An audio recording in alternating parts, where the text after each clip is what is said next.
J'ai entendu qu'une salariée avait été licenciée pour avoir remis une Bible à quelqu'un. Est-ce possible? Effectivement, il s'agit d'une cantinière travaillant dans une association de protection de l'enfance qui, apprenant qu'une jeune pensionnaire catholique comme elle avait été admise à l'hôpital dans un état de détresse avec mise en danger, lui avait rendu visite et remis une Bible en lui conseillant de prier. Elle était licenciée pour faute, ce que confirmait à la fois le Conseil des prud'hommes puis la Cour d'appel de Versailles. Pourquoi? Parce que, selon la Cour d'appel de Versailles, elle aurait fait du prosélytisme religieux.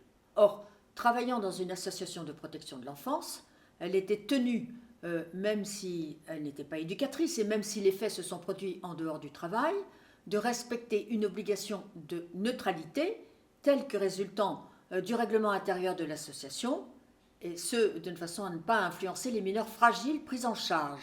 Est-ce que ce n'est pas très sévère?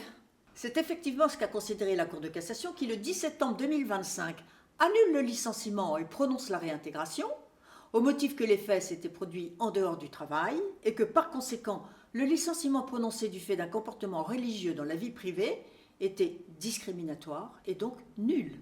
Au final, peut-on parler de religion en entreprise? Oui, le principe est la liberté religieuse du salarié que l'employeur doit respecter sauf à se rendre coupable de discrimination. Toutefois, le salarié doit vérifier s'il n'existe pas de clause de neutralité dans le règlement intérieur.